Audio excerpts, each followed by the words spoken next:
รอถ่ายรอถ่ายนักการกรรมการ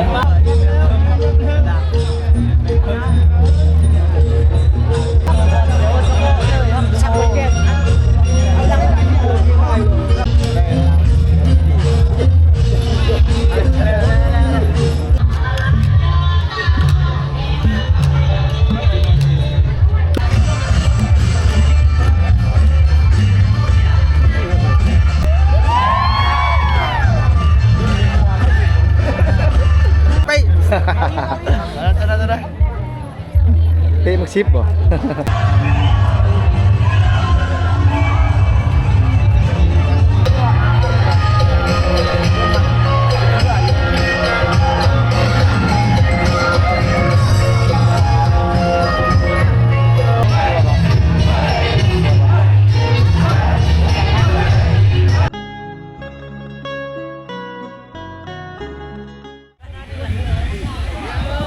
นักกีฬากำลังเขารวมตัวกันเนาะไปรวมอยู่ที่เรือนุนะจุดอนุจุดกรรมการอยู่เนาะนี่แหละคือภาพบรรยากาศของเนาะภาพบรรยากาศงานจะเป็นเรือส่วนของเรื่องตัวที่นักเรียนเอกสารวัตรที่เป็นงานสมัครเองครับบรรยากาศจะน้อยบ่แก้วจะพาเลาะเบิ่งเนาะผ่านเจ้าผ่านกระเจ้าไทยหลายสิ่งหลายอย่างสมมตินี่ตอนนี้กำลังสิเข้ากรรมการ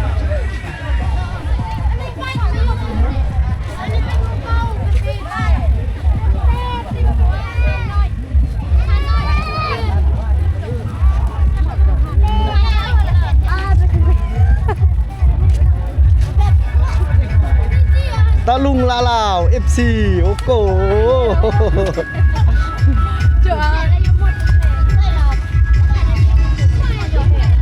ไปเฮล่ะไปเฮมันนำมันเลยมันนำมันตะลุงลาลาวเฮมันดุเลยล่ะหมดปืนงานหมดปืนนาย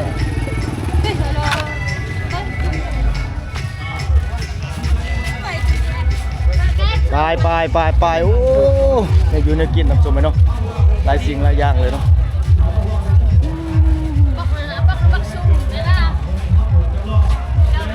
ปิดกล้องมาได้บัดนี้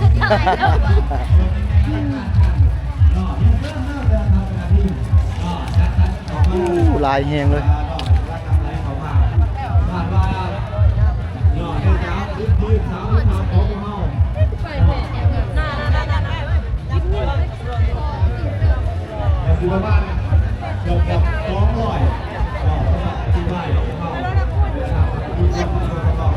หมดเลยเหรอได้ตู้เลยกันกุนตู้เลย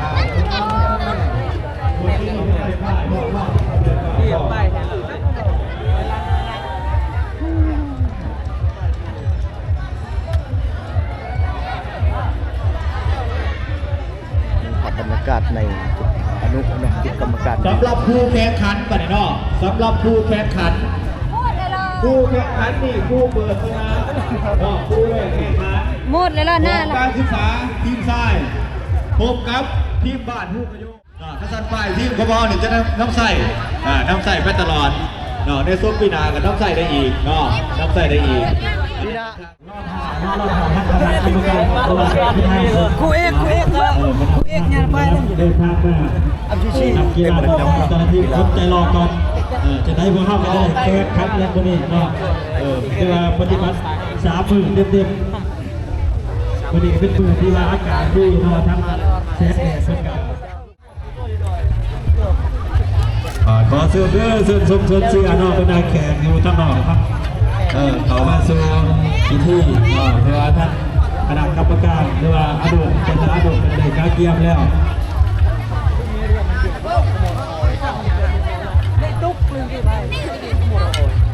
เพราะว่าภายหลังที่ว่าได้ส่งศิลปะแล้ว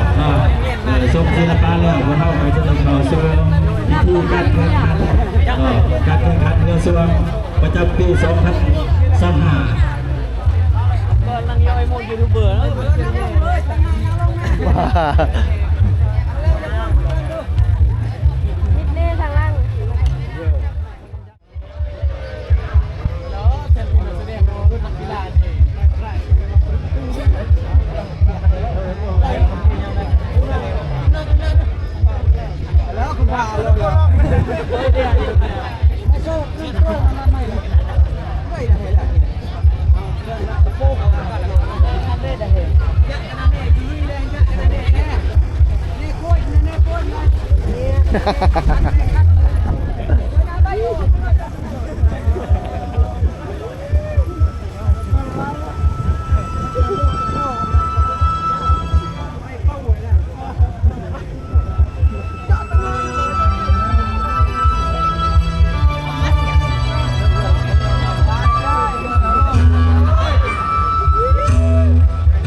เลขเขาอยู่ทางนี้ FC ได้นี่นะ เห็นเบิด FC ได้นี่นะ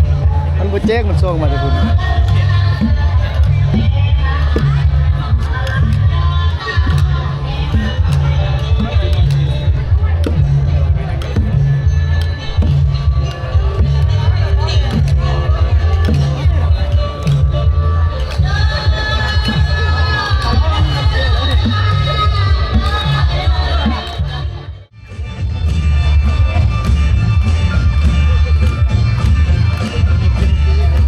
เมาเลยได้บัดนี้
ลีขาว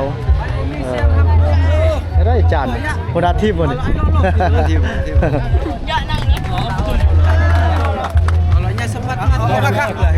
เป๊ะสิบ เอ้าเป้มัก10เลยแล้ว เป๊ะ เป้มัก10บ่ แฟนครับ อนุญาตถ่ายเด้อเป็นสีไฟนักกีฬาเนาะหลายๆทีมนี่ทั้งพี่ท่านผู้ชมเพิ่นเห็นบ่ท่านผู้ชมเพิ่นมานี่เต็มเลยนี่มาชมมาเชียร์ทางร้านน้อยเพิ่นได้มีการแสดงเนาะในหมู่บ้านเรือส่วงประเพณีของพี่น้องอันนี้คือประเพณีของพี่น้องชนเผ่าตะโวยเด้การแสดงแบบนี้เนาะไกลเลยสุดข่าวต่อบัดนี้เนาะ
แล้วหมดแล้วบ่มีแล้วหมดแล้ว